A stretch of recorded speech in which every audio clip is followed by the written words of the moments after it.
मकान, मकान भी छूट जाएगा, पति पत्नी वो भी छूट जाएंगे, माता पिता वो भी छूट जाएंगे, और मैं फालतू चिंता कर रहा हूँ। मेरे हाथ में है कुछ नहीं, बस चिंता के अलावा मेरे हाथ में है क्या, ये बताओ। तुम चिंता के अलावा क्या कर सकते हो? तुम्हारे हाथ में तुम्हारे बच्चों का भविष्य तुम्हारे हाथ में लिखा है कि तुम अपने हाथ से अपने बच्चों का भविष्य बना दो। कोई है माता पिता जो अपने बच्चों को डॉक्टर बना दें? यदि उस बच्चे की किस्मत में ना हो तो बना सकते हो? नहीं ना। तो तुम्हारे हाथ में तुम्हारे बच्चों का भविष्य तुम बनाकर लिखा के लाए हो क्या? नहीं ना। फिर चिंता किस बात की? थोड़ा बेस बढ़ा दे। फिर चिंता, अरे बोलिए ना, फिर चिंता किस बात की? तुम्हारे शरीर में कौन सी बीमारी होनी है तुम्हें पता है क्या? अरे बोलिए ना, पता है क्या? नहीं पता है। फिर चिंता किस बात की? जब पता ही नहीं है वो तुम्हारे हाथ में नहीं है, जब होगी तब देखेंगे। अभी से घुले जा रहे हैं, अभी कुछ हुआ तो है नहीं है। अरे उसको हो गया है, पता नहीं मुझे ना हो जाए, अरे उसको हुआ था, पता नहीं मुझे ना हो जाए, इसी टेंशन में घुले जाते हैं। कहाँ गए चक्री जिन जीता भरत खंड सारा, कहाँ गए वे राम अरु लक्ष्मण जिन रावण मारा, कहाँ कृष्ण रुक्मणी सतभामा अरु संपत्ति सगरी, और कहाँ गए वे रंग महल अरु सोने की नगरी। नहीं रहे वे लोभी कौरव जूझ मरे रन में, और गए राज तज पांडव मन को अग्नि लगी तन में। मोह नींद से उठ रे चेतन तुझे जगावन को, हो दयाल उपदेश करे गुरु बारह भावन को। बस मेरी तरफ से प्रेरणा है, ये दवाई है। ये दवाई जो आत्मा के अंदर डाल लेगा, आत्मा को खिला देगा, दिमाग में नहीं। दिमाग में तो सबके पास रखी है, सबको 12 भावनाएं याद है। ऐसा कौन है जिसको 12 भावना याद नहीं है? आपने अपने बच्चों को भले ना करवाई हो, लेकिन तुम्हारे माँ बाप ने तुम्हें तो याद करवाई है। दवाई तो रखी है, कहाँ रखी है? यहाँ रखी है। अब इसको क्या करना है? इसको आत्मा में डालना है। और जिस दिन आत्मा में डाल लोगे, उस दिन भूत की चिंता और भविष्य की कल्पना का दुख खत्म हो जाए। बोलिए हाँ या ना? तो आज से क्या करोगे? 12 भावना भाव पूर्वक रोज पढ़ोगे। ठीक है? अगला प्रश्न पारस जी। हाँ, राजा राणा छत्रपति कैसा? माता जी ने बिल्कुल पूरा दवाई आपके पास है, सॉल्यूशन मिल गया। मैं पारस जी जैन पारसमणि कोटा को आमंत्रित कर रहा हूँ। उसके बाद कौन प्रश्न पूछेगा? माइक से। हाँ ठीक है, यस। अच्छा हाँ, अच्छा यहीं आ जाओ। यहाँ यहाँ उसको अलग कर दो। अच्छा इससे कर लो। ठीक है, ठीक है, इससे ठीक। माइक चालू करो, नीचे से दबा दो इसको जोर से।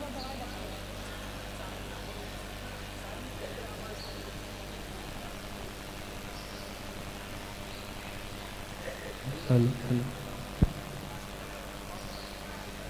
बोलिए शनि अनिष्ट निवारक मुनीश्वरनाथ भगवान की जय। बोलिए वात्सल्य मूर्ति स्वस्ति भूषण माता जी सत्संग की जय। गार्ड साहब ये पंखा बंद कर दो। गोवत्सम वात्सल्य जगाओ।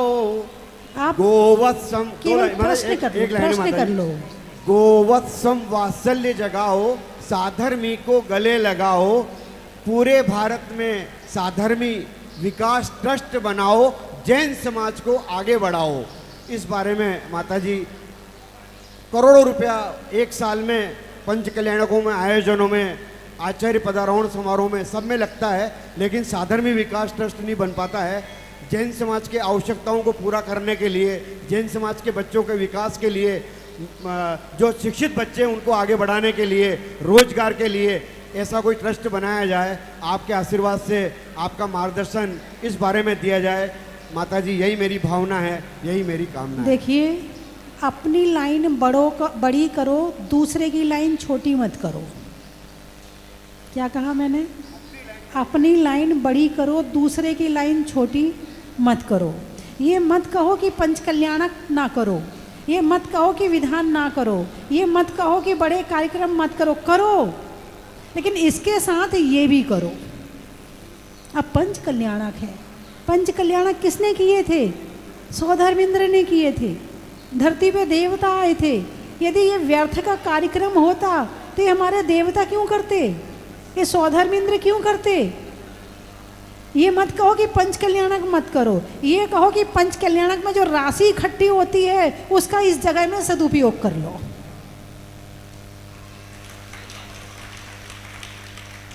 उस पंच कल्याणक में जो राशि इकट्ठी हुई उससे गौशाला बनवा लो, उससे स्कूल बनवा लो, उससे और भी जो कार्य होते हैं जिससे सबका भला हो, ऐसा काम कर लो। ये मत कहो पंच कल्याणक ही तो निमित्त है इन सब काम को करवाने के लिए।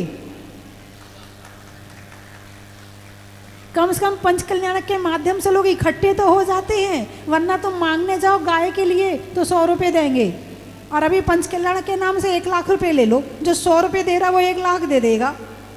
तो जो तुमने 100 रुपये तुम पंच कल्याणक में लगा दो और बाकी पैसा भले काम में लगा दो। बात समझ में आई कि नहीं आई? आयोजन प्रभावना है, आयोजन से प्रभावना होती है। प्रभावना अंग एक बहुत जरूरी अंग है। वात्सल्य अंग जरूरी है तो प्रभावना अंग भी जरूरी है। ये नहीं कि अब आचार्य पदारोहण करना है तो अपने घर में बैठ के कर लिया, किसको पता चला? अब इतने साधु जा रहे हैं, आ रहे हैं, लोग पीछे लगे हैं, प्रभावना हो रही है, बड़ा कार्यक्रम हो रहा है तो प्रभावना हो रही है। इसका विरोध मत करो। ये कहो कि इस कार्यक्रम में जो राशि इकट्ठी होगी उससे कोई एक बड़ी स्मृति का काम करना चाहिए। ठीक है ना? है, क्योंकि शादी होती है तो शादी तो एक मंदिर में फेरे डाल लो, क्यों इतना बड़ा टेंट लगाते हो? क्यों 20-20, 50-50 लाख रुपए का वो गार्डन बुक करते हो? क्यों वो जोधपुर और समुद्र के बीच में और गोवा में और पता नहीं कहाँ कहाँ जाके शादियाँ करते? क्यों करते हो? कितना पैसा खर्च हो रहा है, ये पैसा बचाओ ना।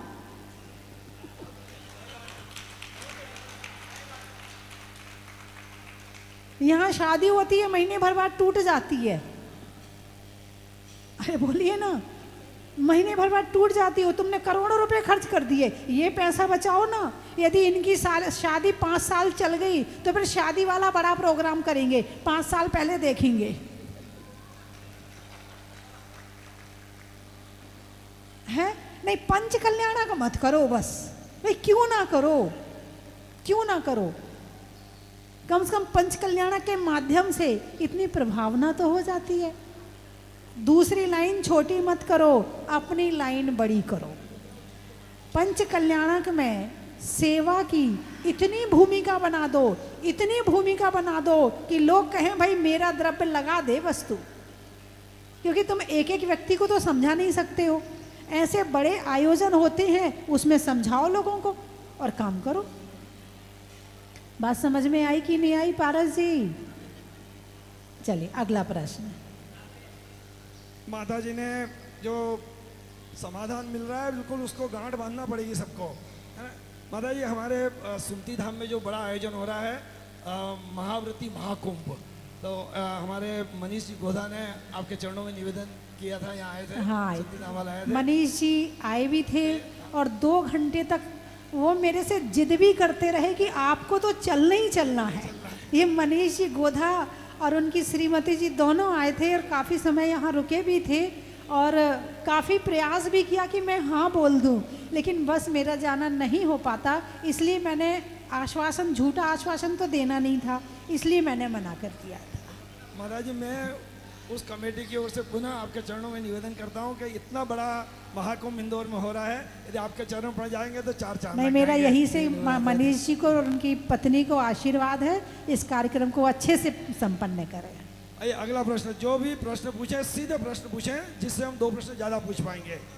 मैं आमंत्रित कर रहा हूँ जैन गजट के हमारे सह संपादक, साथ ही हमारे जैन पत्रकार महासंघ के उपाध्यक्ष और तीर्थ वंदना पत्रिका के संपादक मंडल के प्रमुख, अच्छे लेखक, बड़े पत्रकार जिनके वाणी में भी दम है, लिखने में भी दम है, ऐसे राजेंद्र जैन महावीर सनावत को आमंत्रित कर रहा हूं। माता जी के चरणों में सादर वंदामी। पूज्य माता जी, मेरा प्रश्न यह है कि आप जब स्वस्ति धाम पधारी थी, स्वस्ति धाम तो बाद में बना, जब आप जहाजपुर में पधारी थी और मूर्ति निकली थी, और उसके बाद आपने टीन शेड में यहाँ पर रह करके और जो कार्य किया, तो उसमें आपको कितना धैर्य लगा होगा। मैंने बहुत सारा आपके बारे में अध्ययन किया है कि आपके पीछे भी कई बड़ी हस्तियां भी थी, उसके बावजूद आपने वो धैर्य कैसे रखा। और हम लोग, चाहे हसमुख भाई हों, चाहे हम हों, चाहे कोई भी हो, हम लोग जगह जगह भाषण देने खूब जाते हैं और खूब अहंकार नहीं करना, धैर्य नहीं खोना और तमाम तरीके की बातें कर लेते हैं, लेकिन एक जरा सी घटना घटती है और हमारा धैर्य सब बिखर जाता है। तो वो जो धैर्य है, वो धैर्य के कारण ये स्वस्ति धाम यहाँ पर इतना बड़ा दिखाई दे रहा है, मुझे ऐसा लगता है। तो वो धैर्य आपकी तपस्या का परिणाम है, और हम लोगों में वो कैसे आ सकता है, थोड़ा अंश मात्र भी धैर्य कैसे आए, इसके लिए मैं आपसे निवेदन करता हूँ। मैंने कल भी बताया था, जब तक जैन धर्म का, जैन सिद्धांत का ज्ञान नहीं करोगे, तब तक धैर्य नहीं आएगा। पहले कर्म सिद्धांत को जानो। क्या है कर्म सिद्धांत? कितने कर्म होते हैं, कैसे बंध होता है, कैसे उदय होता है, कैसे सत्व होता है, कैसे 10 करण होते हैं। जैन सिद्धांत को जानो, और मेरे साथ क्या प्रैक्टिकल हो रहा है उस पर थोड़ा सा विश्लेषण करो, उसको थोड़ा अंदर गहराई से जानने का खुद में प्रयास करो, पहली बात। अथवा जो ज्योतिष जानता है उसके अंदर भी धैर्य आ जाता है। क्या? ज्योतिष। मैंने ज्योतिष पढ़ा है, सबके लिए नहीं, अपने लिए, अपनी जिज्ञासा के समाधान के लिए कि ज्योतिष क्या है। और पढ़ के बड़ी संतुष्टि भी मिली और बड़ा धैर्य भी आया। क्या? संतुष्टि भी मिली और धैर्य भी आया। और ज्योतिष है क्या? कर्मों का फल है ज्योतिष।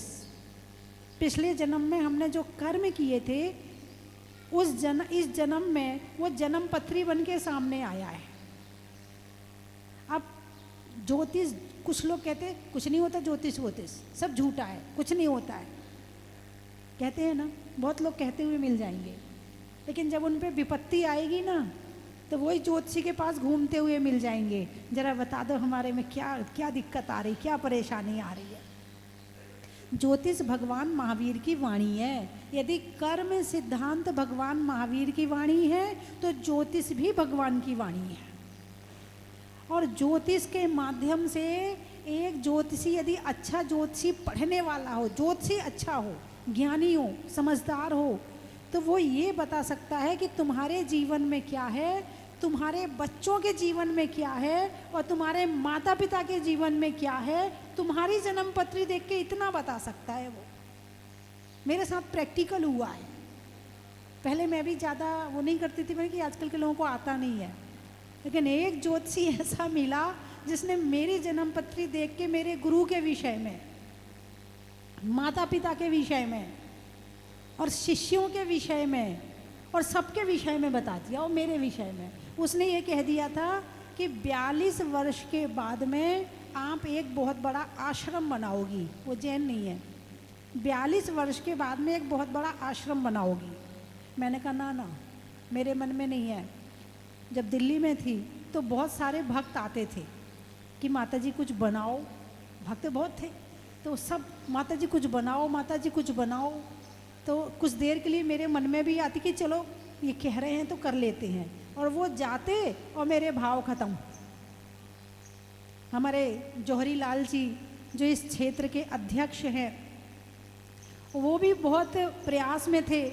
उन्होंने तो कई ज़मीनें भी देखी, लेकिन बात यहीं आके अटक जाती थी, बना तो दूंगी, बनाने में दिक्कत नहीं, इतने भक्त हैं, पैसा भी लग जाएगा, लेकिन मेरे जाने के बाद उसको कौन संभालेगा। एक ही मन में विकल्प रहता था कि मेरे जाने के बाद समाज का पैसा तो लगवा दूंगी, लेकिन बाद में कौन संभालेगा।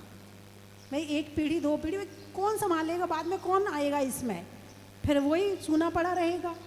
तो बाद में मन फिसल जाता, नहीं नहीं नहीं बनाना, नहीं नहीं नहीं बनाना। और ऐसे करते करते मैं यहाँ तक पहुँच गई, और यहाँ भगवान निकले। और अब जो मेरी भावना थी कि मेरे जाने के बाद कौन आएगा, अब ऐसा तीर्थ बन गया है कि सोचने की भी ज़रूरत नहीं है कि कौन आएगा, कौन संभालेगा। संभालने वाले भी हैं और आने वाले भी हैं। तो ऐसे ज्योतिष को जानकर और अपनी और भी कर्म सिद्धांत को जानकर, अपनी आत्मा को जानकर, इन सब चीज़ों को जान करके धैर्य आता है। सामने वाला गलती कर रहा है, अरे उसके कर्म का उदय है इसलिए कर रहा है, अरे उसका जन्म पत्री ऐसी है वो इसलिए कर रहा है, अरे उसका समय चल रहा है ऐसा वो इसलिए कर रहा है। और ऐसा विचार करके मन शांत हो जाता है। ठीक है, बोलो गुरु माँ स्वस्ति भूषण माता जी की जय। ये तो विश्व का रिकॉर्ड है कि बहुत कम समय में इतना चमत्कृत जहाजपुर का ये तीर्थ बन गया। महाराज जी, हो सकता है कि आने वाले समय में इस मंदिर के नाम से जहाजपुर लोग जानने लगेगा, अरे ये तो वो जहाजपुर है जहाँ जहाजनुमा मंदिर है। हाँ। ऐसा ही होने वाला है कि आज भी वो लोग यही कंफ्यूज होते हैं, बोले जहाजपुर, अच्छा वो मंदिर बना इसलिए जहाजपुर है। बोले जहाजपुर वाले बाबा की मैं परम मुनि भक्त और मैं आमंत्रित हूँ श्री राकेश जी जैन चपलमल कोटा, वे आए, बहुत अच्छे सभा संचालक हैं, मुनि भक्त हैं और हमारे शीतल तीर्थ के भी प्रमुख हैं। वे आए और अपने शंका का समाधान करें। राकेश चपलमल।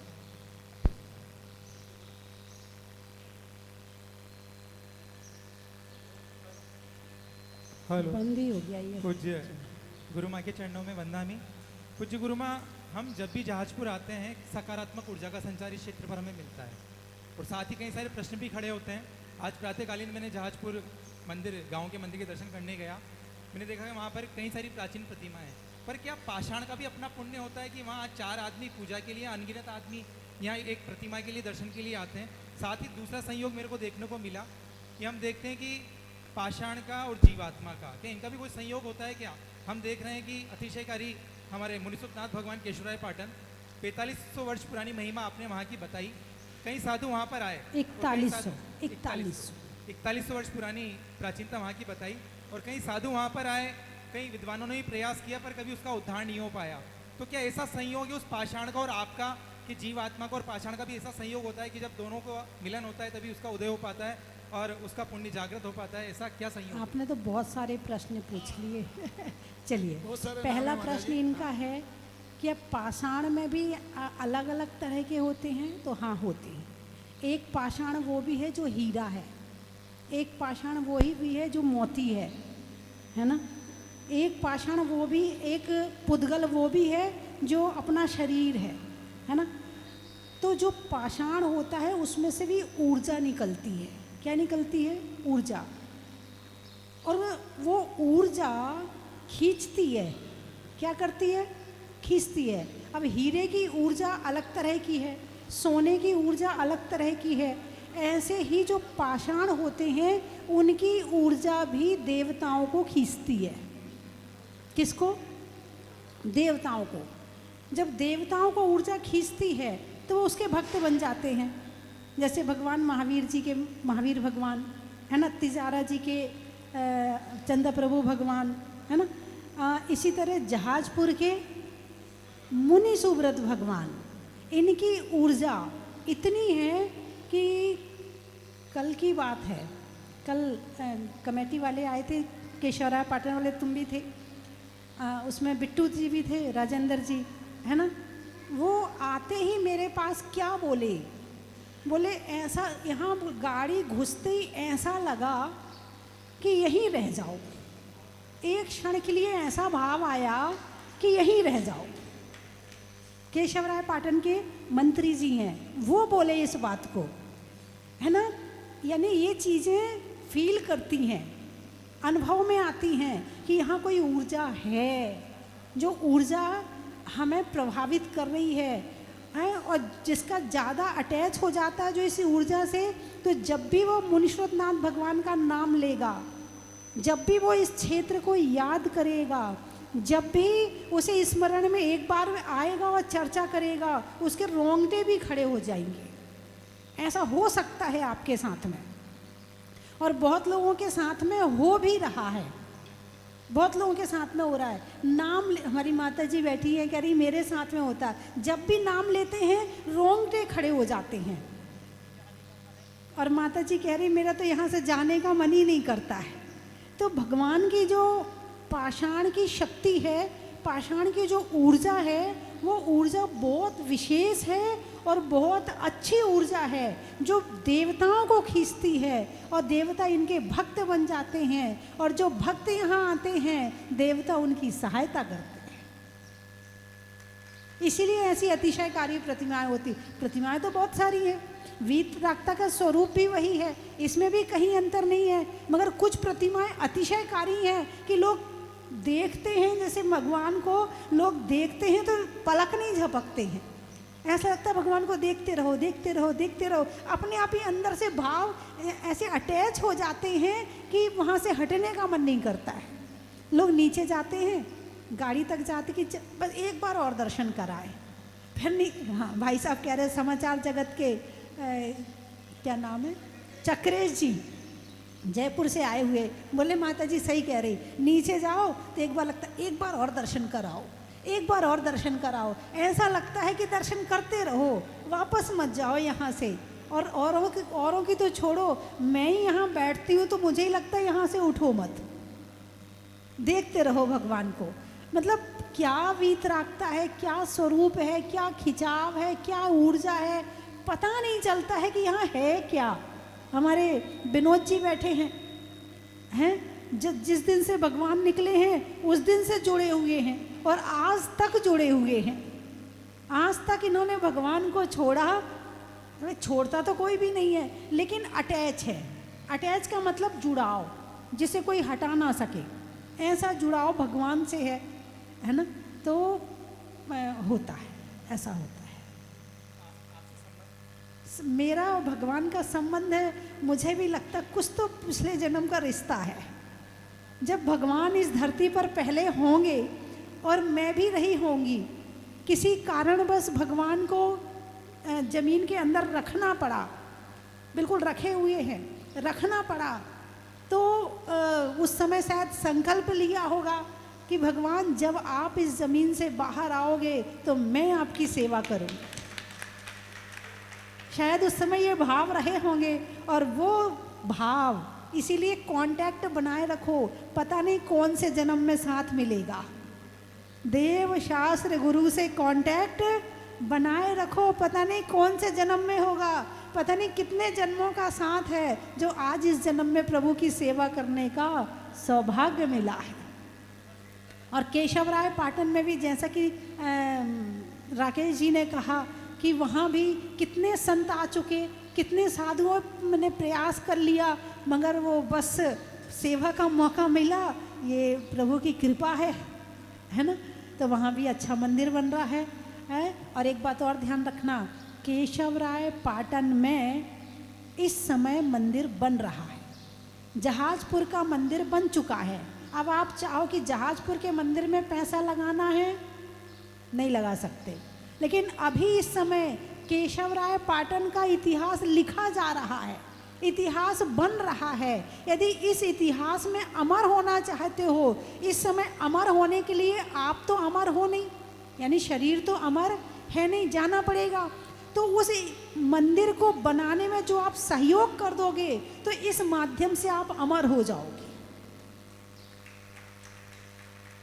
बात समझ में? अमर होने का क्या तरीका है? जब काम चल रहा है और उस समय यज्ञ में होम कर दिया जाए तो यज्ञ पूरा हो जाता है, और जब अग्नि बुझ जाएगी या जब मंदिर बन जाएगा तब आप चाहो कि अब मेरा द्रव्य मंदिर में लग जाए, तो अब लगने वाला नहीं है। तो इस समय मौका है कि अतिशयकारी केशव राय पाटन के मुनि सुब्रतनाथ भगवान के मंदिर में अपना भाव से कमाया हुआ द्रव्य धन यदि इस समय आप लगाना चाहते हैं तो इस समय आप लगा दीजिए, आप अमर हो जाओगे। और मैं भी वहाँ रहकर आई हूँ, वहाँ भी बैठ के जाप करती थी, भक्ति करती थी, अतिशयकारी। ऐसा लगता बैठे रहो भगवान के पास, भगवान को देखते रहो, निहारते रहो, बहुत अच्छा लगता है वहाँ पे। आप लोग पता नहीं गए कि नहीं गए, यदि नहीं गए हो तो एक बार केशव राय पाटन के दर्शन जरूर करना, और दर्शन तो बाद में करना, पहले अपना धन लगा देना ताकि पहले मंदिर बन जाए, फिर उस मंदिर में जाके आप भक्ति करो। साड़ियों में साटन का, खिड़की में कॉटन का, और अतिशय क्षेत्रों में केशव राय पाटन का।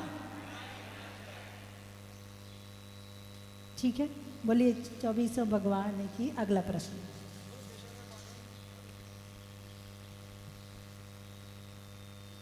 पाटन तीर्थ की मेरे पास 5 नाम है, कोई भी कुछ ज़्यादा बात नहीं करे, केवल सीधा प्रश्न पूछ ले जिससे कि माता जी से हमें ज़्यादा समाधान मिल सके। माता जी यदि एक मिनट,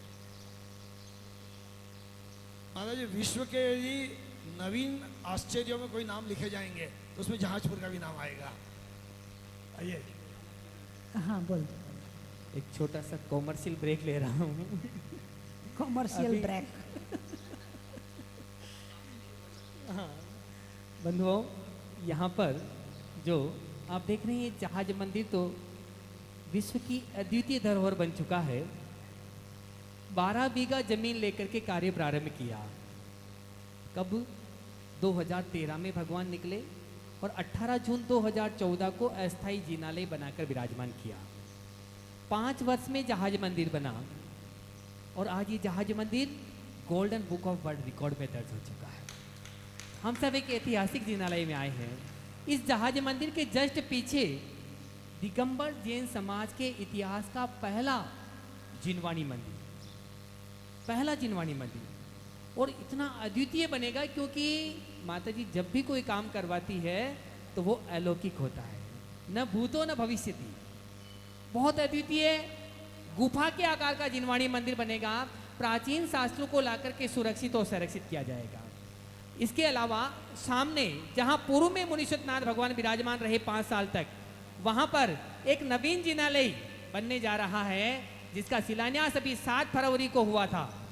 मुनीश्वरनाथ भगवान जिस दिन इस जहाज मंदिर में विराजमान हुए, 5वां वार्षिक उत्सव था इस जहाज मंदिर का, और वहां पर नवीन जिनालय का शिलान्यास हुआ। उस नवीन जिनालय में आज इंदौर से ही एक परिवार है, हमारे हसमुख जी जानते हैं, हाँ, श्रीमती मधु जी सरोवर जी पाटोदी परिवार, और वो अपने घर पे थोड़ा थोड़ा इकट्ठा करके 100 रुपए इकट्ठे किए और 1,56,500 रुपए की राशि इकट्ठी करके आज उस शांतिनाथ जिनालय में मंदिर निर्माण में सहयोग दे रही है। एक बार जोरदार तालियां बजाकर स्वागत करें, अभिनंदन करें।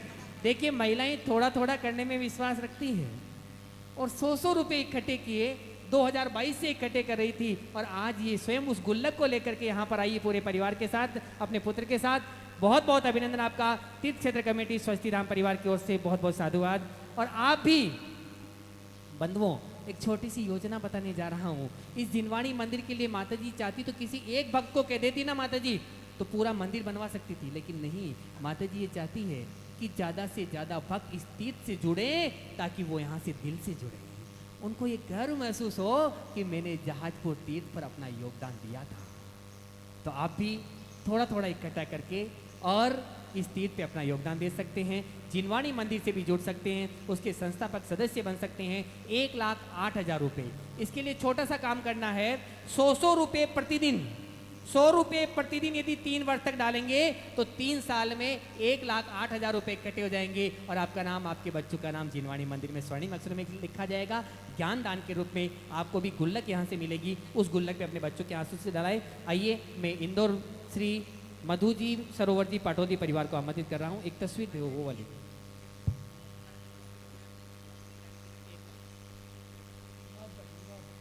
बहुत बहुत अभिनंदन। खोल के देना, खुली हुई नहीं है क्या? खुली है। आइए पूज्य माता जी के हाथों से एक स्मृति चिन्ह मुनीश्वर ठीक है, नाथ बहुत भगवान बड़े की बहुत तालियां बजाएं, बहुत बड़े। तस्वीर दो।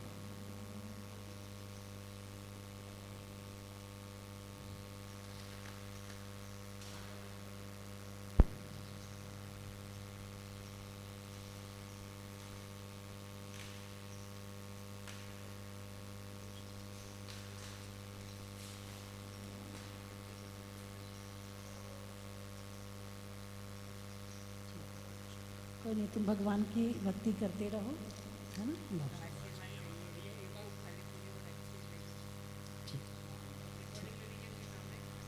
उधर देखिए भैया सामने।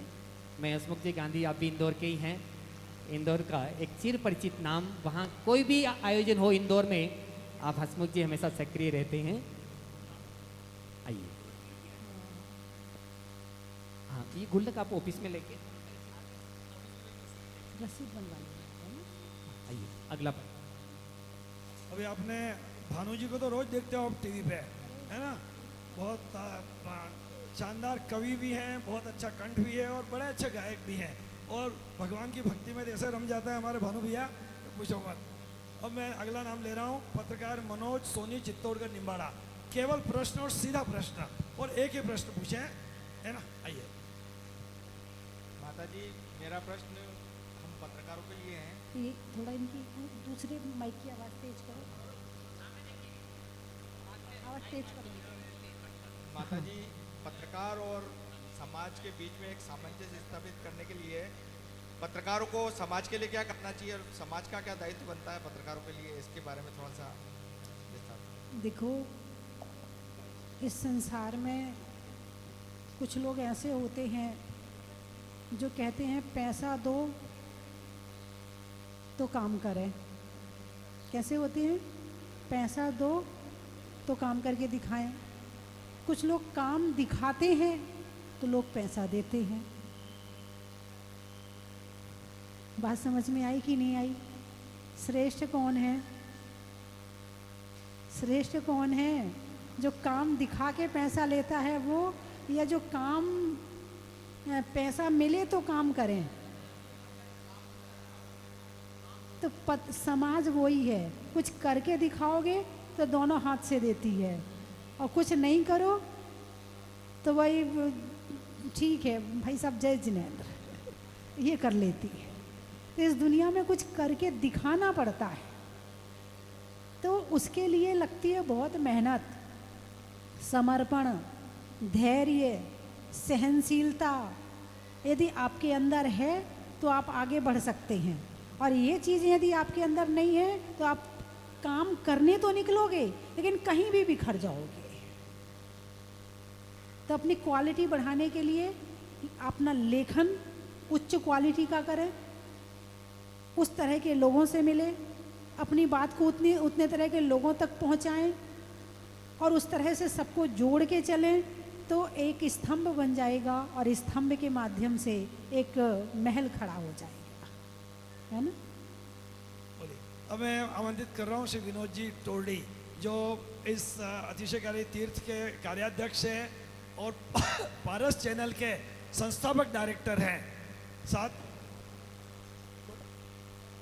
हाँ, अपने साथ जुड़ गए हैं। वो तो पत्रकार है, तो बर्थ बाय बर्थ पत्रकार हैं। तो मैं निवेदन कर रहा हूँ, पारस जी जैन टोडी, डायरेक्टर पारस चैनल टोडी। जय बोलो मुनीश्वर नाथ भगवान की, जुलाचार्य सन्मति सागर जी महाराज की, जुलाचार्य ज्ञान सागर जी महाराज की, जो मुनि 108 चिन्मय सागर जी महाराज की, जो लोग गे सागर जी महाराज की, जो लोग सस्ती भूषण माता जी की। देखिए, आज पूरे देश के पत्रकार बंधु यहाँ पे विराजमान हैं, मैं उन सभी का तहे दिल से स्वस्तिधाम की तरफ से सभी का हार्दिक अभिनंदन करता हूँ, स्वागत करता हूँ कि आपने माता जी के आशीर्वाद से, माता जी के सानिध्य में जो ये राष्ट्रीय अधिवेशन रखा है, ये बहुत ही सराहनीय है। माता जी, मेरी तो एक आज इसी संबंध में बात करता हूँ, क्योंकि क्षेत्र के बारे में, इसके बारे में तो सब बता चुके, मैं तो केवल पत्रकार के संबंध में बात करता हूँ कि जब हमने पारस सिंधल प्रारंभ किया था चिन्मय सागर जी महाराज साहब के आशीर्वाद से, और माता जी भी वहाँ दिल्ली में विराजमान थी, वहाँ पे राम विहार में, तो दोनों का आशीर्वाद था। तो महाराज जी एक ही बात कहते थे कि मीडिया वो चीज़ है, चाहे इलेक्ट्रॉनिक मीडिया हो या प्रिंट मीडिया हो, कि जब तक वो अपनी लेखनी से लिखेंगे नहीं, कहते हैं ना कि मोर जंगल में नाचा किसने देखा, मोर मंगल में नाचा किसने देखा, तो वो चीज़ है पत्रकारिता। जब तक अपन उसको पेश अच्छे से नहीं करेंगे, देखिए एक सबसे बड़ी विशेषता है पत्रकारिता की, कभी भी नेगेटिव चीज़ को अपन बाजार में नहीं दें। चाहे कुछ भी अपने घर में कोई भी बात 19-20 हो जाती है, लेकिन उसको कभी भी अपन प्रिंट मीडिया से उसको लिखे नहीं, चाहे कोई सा भी चैनल हो, कोई सा भी अखबार हो, नेगेटिव चीज़, क्योंकि हानि धर्म की है। अगर अपन सोचे कि अपन उस पक्ष का कर रहे हैं, उस पक्ष का विरोध कर रहे हैं, नहीं, ऐसा नहीं, क्योंकि हानि तो जैन धर्म की है। तो सभी से एक ही निवेदन है, हम चैनल में कभी भी कोई भी नेगेटिविटी नहीं कराते माता जी, बिल्कुल काट देते हैं उसको। अगर लाइव में भी कोई चीज़ आ रही तो हम उसको काट देते हैं और उसको आगे बढ़ा देते हैं, दूसरी चीज़ लगा देते हैं। तो अपनी एक ही सोच होनी चाहिए कि अपन जैन धर्म के प्रति इसको कहाँ तक पहुँचा सकते हैं, पटाखा को देश विदेश जहाँ तक हो सके, इसको अनुकूलता के हिसाब से, प्रतिकूलता के हिसाब से और पॉजिटिविटी लेके इसका प्रचार प्रसार करें। आज मेरा यहीं तक अनुमोदन था, टाइम कम है, माता जी को भी आरसरिया पे जाना है और भी आगे भी शायद उसमें प्रोग्राम है, हाँ प्रोग्राम है, इसलिए इन्हीं शब्दों के साथ। जिस समय एक बात बता दूं, मुझे याद आ रही है, मैंने विनोद जी से कहा कि भगवान का अभिषेक चलवाओ टीवी में, तो अभिषेक चला। अब उसका रिजल्ट बड़ा अच्छा आया, भगवान को देखते ही लोग मोहित हो गए हैं, आने लगे, बड़ी मतलब चारों तरफ भगवान की, अब क्या कहूँ, शब्द कहूँ मैं, सबके दिल में बस गए। अब इनके पास में ये आया, पहले क्या था कि जो अभिषेक चलता था वो कहीं के भी मंदिर का दिखा देते थे, ऐसा नहीं था कि कहीं पर्टिकुलर एक ही जगह का चल रहा हो। तो लोगों ने बड़ा विरोध किया, बोले हटाओ, अब तुम तो बिक गए हो, तुमने तो हर चीज़ के पैसे लेते हो, हर चीज़ को ऐसा करते हो। बड़ा विरोध हुआ इनका 2 साल तक, लेकिन विनोद जी पक्के रहे, भगवान को टीवी से नहीं हटाऊंगा, टीवी में ज़रूर आएंगे भगवान। अब इसके बाद में हुआ क्या, भगवान तो हटे नहीं और अभिषेक शुरू हो गए। आज ऐसा कोई क्षेत्र नहीं है जिसका अभिषेक हुआ था ना, ऐसे हुआ था ना, बहुत बड़ा विरोध आया और इन लोगों पर बड़ा दबाव आया कि आप लोग तो पहले बिना मतलब फ्री में दिखाते थे और अब तो पैसे, अभिषेक के भी पैसे लेने लगे, अब तो ये, और अब क्या हो रहा है, अब तो टाइम मांग रहे, तुम 12 बजे दे दो, 1 बजे दे दो, अभिषेक दिखा दो। तो ये भगवान का अतिशय है कि उन्होंने ना जाने कितने तीर्थ क्षेत्रों के भगवान को टीवी पर लाया, सबको दर्शन कराए, ये भगवान का अतिशय है। और एक अलौकिक प्रभावना शांति धारा की भगवान के द्वारा शुरू हुई है।